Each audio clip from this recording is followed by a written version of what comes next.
Hello friends, welcome to చందమామ కథలు by RK. చందమామ కథల ప్రపంచంలోకి వెళ్ళిపోదామా? ఇప్పుడు చెప్పబోయే కథలలో మొదటి కథ కాకతాళీయం. ఈ కథను రాసిన వారు శ్రీ మాచిరాజు కామేశ్వరరావు గారు. పట్టణంలో చదువు ముగించి రాముడు, కృష్ణుడు అనే ఇద్దరు అన్నదమ్ములు స్వగ్రామం చేరారు. అయితే వాళ్ళు 25 ఏళ్ళు నిండుతున్నా ఎలాంటి ఉద్యోగ ప్రయత్నమూ చేయలేదు. పగలు భోంచేశాక ఏ పాడుపడిన ఇంటి అరుగు మీద కూర్చుని పిచ్చాపాడి మాట్లాడుకోవడమో, జూదం ఆడటమో చేసేవారు. తండ్రి కొద్దిపాటి ఆస్తిపరుడు కావడంతో ఇద్దరికీ తిని కూర్చోవడం బాగా అలవాటైపోయింది. ఎక్కడైనా ఉద్యోగం కోసం ప్రయత్నించాలి అంటే అన్నదమ్ములిద్దరికీ వల్లమాలిన బద్ధకం. తండ్రి చూసి చూసి చూసి ఒకనాడు రాముణ్ణి, కృష్ణుణ్ణి గట్టిగా చివాట్లు పెట్టాడు. దాంతో రాముడు, ఒరే కృష్ణ, ఉద్యోగం సంపాదించడం చాలా కష్టం. ఆ తర్వాత దాన్ని నిలబెట్టుకోవడం మరీ కష్టం.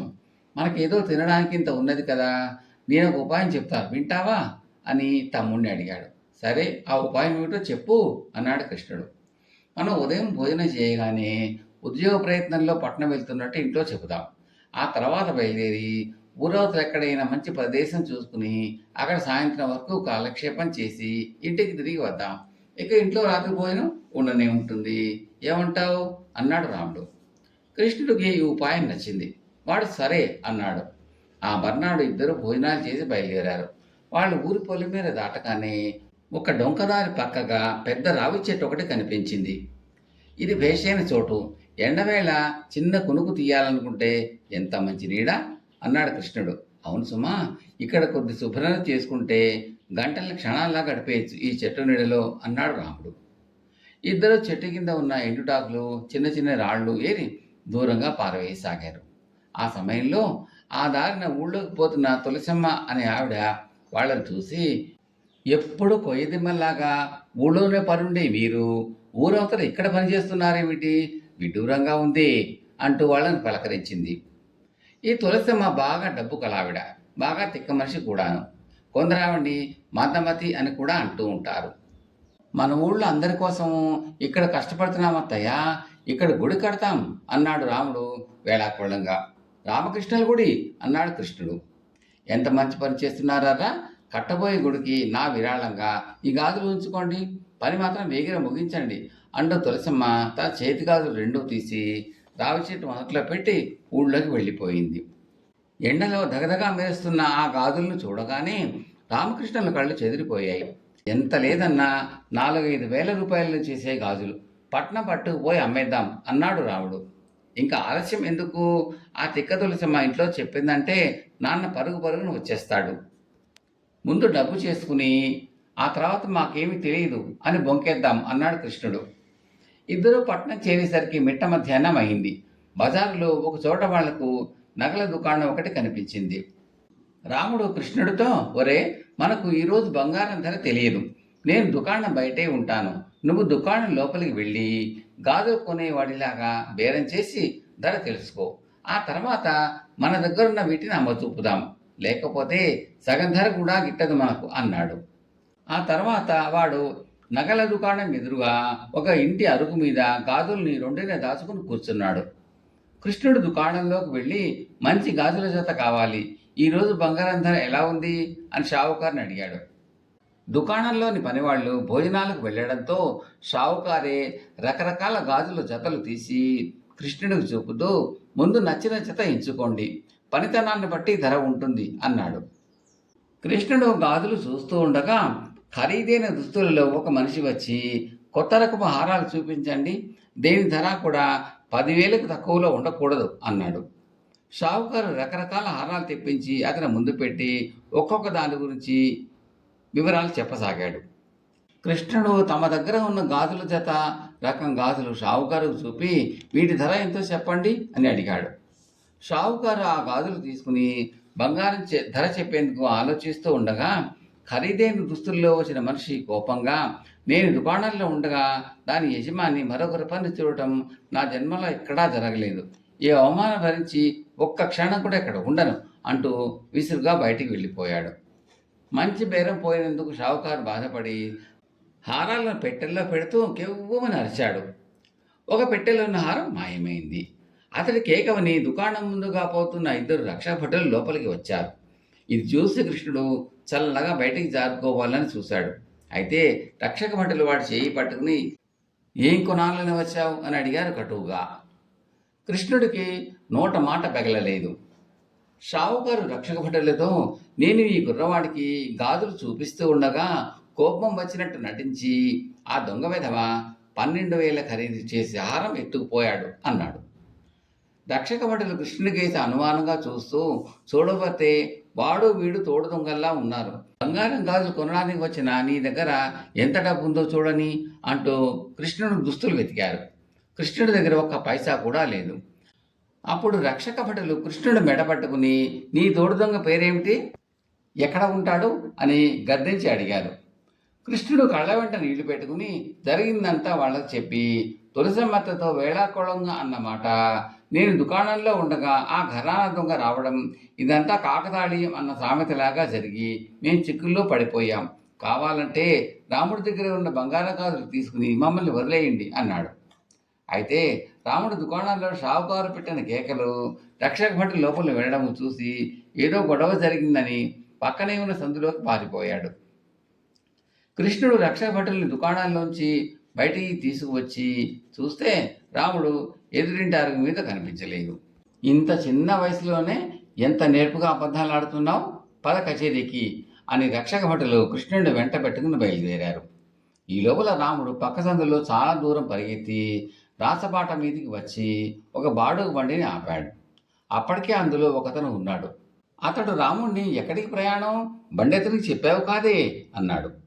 ఏదో ఒకటి చెప్పక తప్పదు గనక రాముడు, మా మేనత్తకు ఒంట్లో బాగా లేదండి, వైద్యం చేయించాలి, ఈ గాజులు అమ్మి డబ్బు తెస్తామని పట్నం వచ్చాను అంటూ గాజులు ఆ మనిషికి చూపించాడు.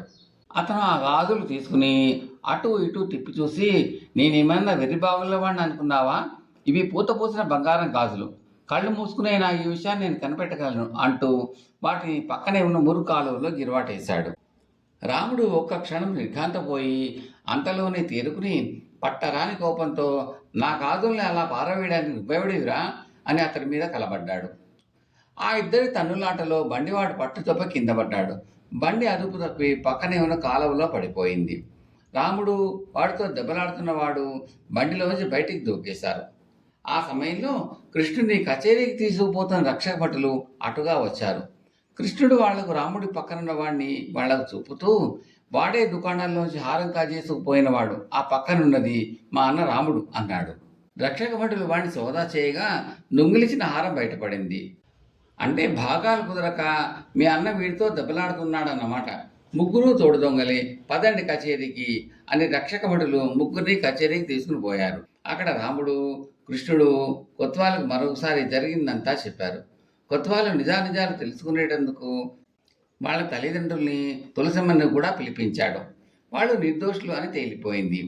ఇంత గొడవకు కారణమైన తులసమ్మ రాముడు కృష్ణులతో, ఒరే, మీరు చెప్పింది వేళాకోళం అని గ్రహించే పూత పూసిన బంగారం గాజులు ఇచ్చాను. ఊళ్ళో గుళ్ళు చాలా ఉన్నవి, బడే లేదు. చదువుకున్న మీరు బడి పెట్టి పిల్లలకు చదువు చెబుతానంటే ఈసారి నిజంగానే మంచి బంగారం గాజులు ఇస్తాను అన్నది. ఇంత జరిగాక రాముడు కృష్ణుడు ఇక చదువుకున్న సోమవారులా తిరగడం క్షేమం కాదనుకున్నారు. ఏడాది తిరగకుండానే చల్లం రావి చెట్టు నీడలో తులసమ్మ బడి ప్రారంభమైంది. కథ సమాప్తం.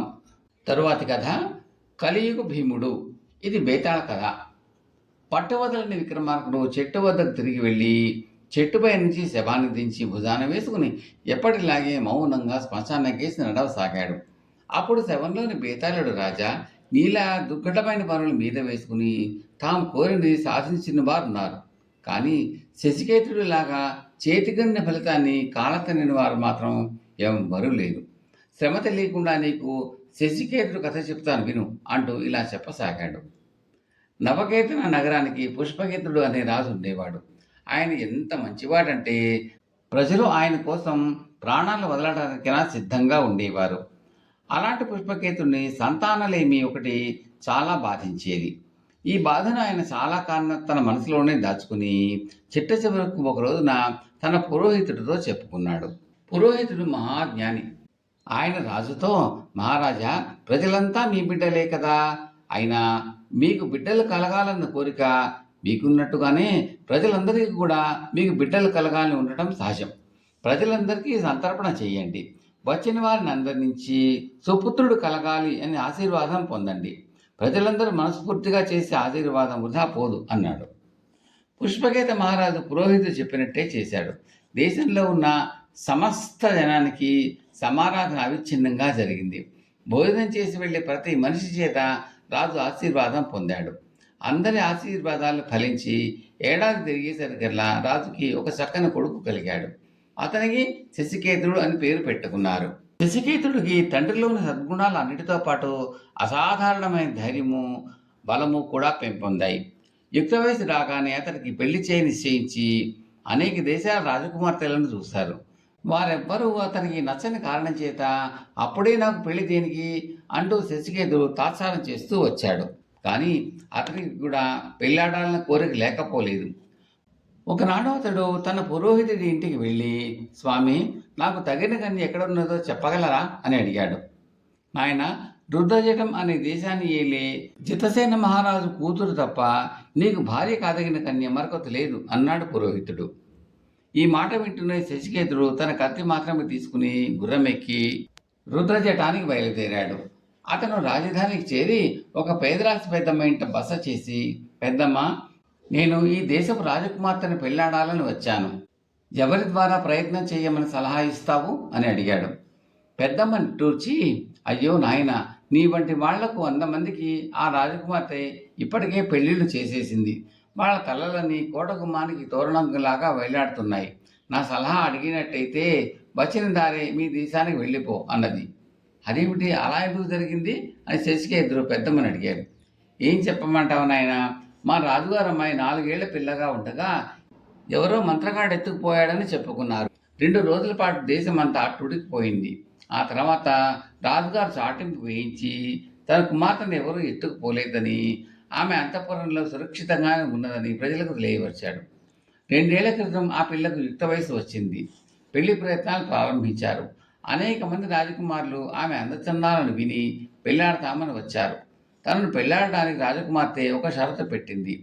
ఇక్కడి 10 కోసల దూరాన ఉండే భీమవనంలో కలియుగ భీముడు అని ఒకడున్నాడు. వాడిని జయించి వాడి తల నరికి తెచ్చిన వాడిని తాను పెళ్లాడతానంటున్నది. అలా చేయలేని వాడి తల కొట్టించి కోటగుమ్మానికి వేలాడి తీయిస్తున్నది. అందుచేత నువ్వు ఆమెను పెళ్లాడే ఆలోచన వదులుకో బాబు అన్నది పెద్దమ్మ. ఇంత దూరం వచ్చి ఓడిపోయి తిరిగిపోతానా పెద్దమ్మ?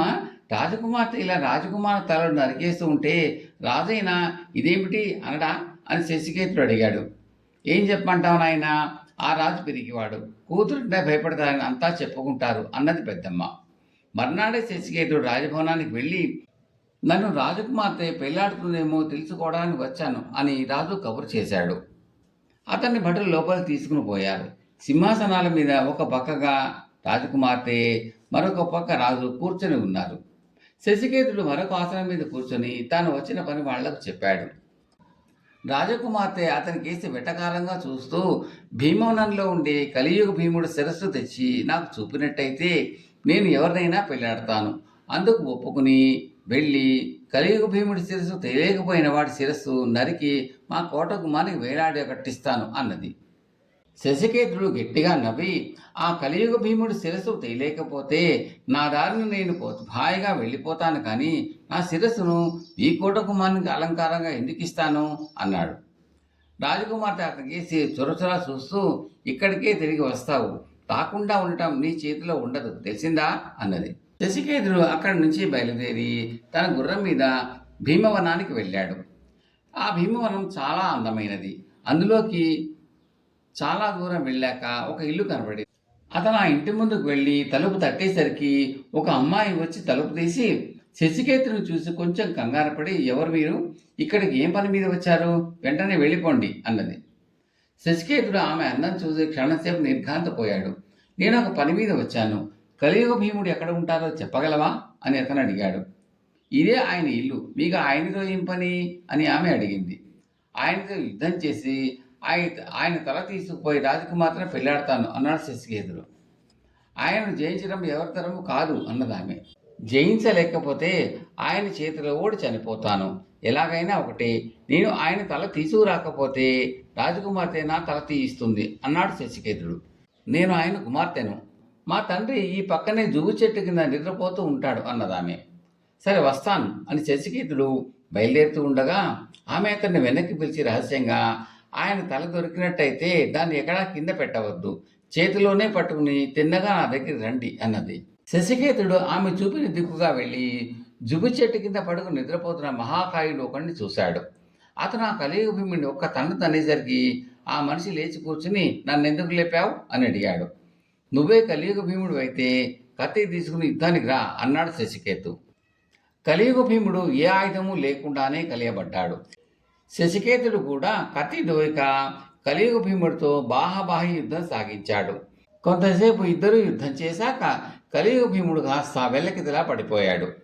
శశికేతుడు అతన్ని రొమ్ము మీద కాలు పెట్టి నొక్కి నీ తల నరికేస్తా అన్నాడు. నరికి నిన్ను ఎలా ఆపను అన్నాడు కలియుగ భీముడు. శశికేతుడు కత్తి దూసి ఒక్క వేటున కలియుగ భీముడి మెడ నరికి తల చేత పట్టుకుని బయలుదేరాడు. అతడు 4 అడుగులు వేశాడో లేడో కా కా అని భయంకరంగా అరుస్తూ 2-3 కాకులు అతని ముఖం మీదకి వచ్చాయి. వెంటనే శశికేతుడు కలియుగ భీముడి తలను జారవిడిచి తన 2 చేతులు ముఖానికి అడ్డం పెట్టుకున్నాడు. అతను చేతిలో అడ్డం తీసి చూస్తే కాకులు లేవు, కలియుగ భీముడి తల లేదు. ఏం చెయ్యాలో తోచగా శశికేతుడు భీమవనంలో కొద్దిసేపు తిరిగి కలియుగ భీముడి ఇంటికి వెళ్ళి అతని కుమార్తెతో జరిగిందంతా చెప్పాడు. ఆమె నవ్వి, ఇంత పరాక్రమవంతుడివి, కాకులకు భయపడి నా సలహా మరిచావా? ఈసారి కలియుగ భీముడి తల నరిగినప్పుడు దాన్ని వదలకుండా చేత పట్టుకు నా దగ్గరికి రా అన్నది. శశికేతుడు మళ్ళీ జువ్వు చెట్టు కిందకి వెళ్ళేసరికి కలియుగ భీముడు ఏమీ జరగనట్టు నిద్రపోతున్నాడు. శశికేతుడు అతన్ని లేపి అతనితో యుద్ధం చేసి పడదోసి మళ్ళీ తలనరికి చేత పట్టుకుని తిన్నగా కలియుగ భీముడి కూతురింటికి వెళ్ళాడు. ఆమె అతని చేతిలో ఉన్న తలను చూసి, ఇక నువ్వు చేయవలసింది ఏమిటి అంటే ఈ తలను తీసుకుపోయి రాజకుమార్తెకు చూపించి ఇది కలియుగ భీముడు తలేనని అందరి ముందు ఆమె చేత చెప్పించు. ఆమె దాన్ని తనకివ్వమంటుంది, కానీ ఇవ్వకు. ఆ తలను అప్పుడే నరికి ముక్కలు చేసి దహనం చేసేయి. ఆ తర్వాత నువ్వు రాజకుమార్తెను పెళ్లాడడానికి ఏ ఆటంకమూ ఉండదు. అంతకన్నా ముఖ్యమైనది ఏమిటంటే ఈ రాజకుమారుల అకాల మరణాలను అరికట్టిన వాడి అవుతావు అన్నది. నేను తిరిగి వస్తాను, నువ్వు ఇక్కడే ఉంటావు కదా అన్నాడు శశికేతుడు. ఆమె తల ఊపి లోపలికి వెళ్ళిపోయింది. శశికేతుడు కలియుగ భీముడి తలను పట్టుకుని గుర్రం మీద రాజధానికి చేరేసరికి రాత్రి చాలా పొద్దుపోయింది. చలికాలం కావటం చేత రాజభవనం ముందు కాపలా వాళ్ళు చలిమంట వేసుకుంటున్నారు. శశికేతుడు రాజభవనంలోకి వెళ్ళి రాజకుమార్తె కోసం కబురు చేశాడు. ఆమె వచ్చింది. ఇదిగో కలియుగ భీముడి తల తెచ్చాను, సరిగా చూసి గుర్తించు అన్నాడు అతను. రాజకుమార్తె తలకేసి చూసి, ఇది కలియుగ భీముడి తలే, నీ శవధాన్ని నిలబెట్టుకున్నావు, దాన్ని నాకు ఇచ్చేయి అన్నది. దానికి ఇవ్వాలి అన్న షరతు ఏమీ లేదు అంటూ శశికేతుడు బయటికి నడిచాడు. దాన్ని నాకు ఇచ్చేయి, కోటకుమారికి అలంకారంగా తగిలిస్తాను, నువ్వేం చేసుకుంటావు అంటూ రాజకుమార్తె అతని వెంటపడింది. శశికేతుడు తిన్నగా చలిమంట దగ్గరికి వచ్చి కత్తితో తల నుంచి చిన్న చిన్న ముక్కలు నరికి మంటలో వేయసాగాడు. రాజకుమార్తెకి ఎవ్వు నరిచి అతని మీద కలియబడి కలియుగ భీముడి తలను బలవంతాన లాక్కోబోయింది. అతను తలను దూరంగా ఎడచేత పట్టుకుని కుడి చేతిలో ఉన్న కత్తిని బలంగా విసిరి రాజకుమార్తెను 2గా నరికేశాడు. ఆ తర్వాత అతను కలియుగ భీముడి తలను పూర్తిగా అగ్నిప్రీతి చేసి గుర్రం ఎక్కి తిరిగి భీమవనానికి వెళ్ళాడు. కలియుగ భీముడి కుమార్తె అతను తిరిగి రావడం చూసి చాలా సంతోషపడింది. అతను ఆమెకు జరిగిందంతా చెప్పి ఆమెను తన గుర్రం మీద ఎక్కించుకుని తన నగరానికి వెళ్ళి అక్కడ ఆమెను వైభవంగా వివాహం చేసుకుని సుఖంగా ఉన్నాడు. బేతాళుడు ఈ కథ చెప్పి, రాజా, అంత శ్రమపడి కలియుగ భీముడు తల తెచ్చిన రాజకుమారుడు రాజకుమార్తెను పెళ్ళాడక కలియుగ భీముడి కుమార్తెను ఎందుకు పెళ్ళాడాడు? కలియుగ భీముడి కుమార్తె తన తండ్రి చావుకు ఎందుకు సహాయపడింది? పురోహితుని సలహాడి బయలుదేరిన రాజకుమారుడు ఆ సలహా ప్రకారం ఎందుకు నడుచుకోలేదు? ఈ ప్రశ్నలకు సమాధానం తెలిసి కూడా చెప్పకపోయావో నీ తల పగిలిపోతుంది అన్నాడు. దానికి విక్రమార్కుడు, శశికేతుడు పురోహితుడి సలహాను అక్షరాలా పాటించాడు. కలియుగ భీముడు రాజకుమార్తెను చిన్నతనంలో ఎత్తుకుపోయిన మాంత్రికుడు. బహుశా రాజకుమార్తెగా నటిస్తున్నది ఆ మాంత్రికుడు కూతురై ఉంటుంది. అన్నేళ్లుగా మాంత్రికుడు వద్ద బందీగా ఉన్న రాజకుమార్తె అతన్ని నాశనం చేయడానికి ప్రయత్నించడంలో ఆశ్చర్యం లేదు అన్నాడు. రాజుకి ఈ విధంగా మౌనభంగం కలగగానే బేతాళుడు శవంతో సహా మాయమై తిరిగి చెట్టెక్కాడు. కథ సమాప్తం. శ్రోతలకు మనవి, ఈ కథలపై మీ అభిప్రాయాలను కామెంట్లో తప్పక తెలపండి. Thank you very much.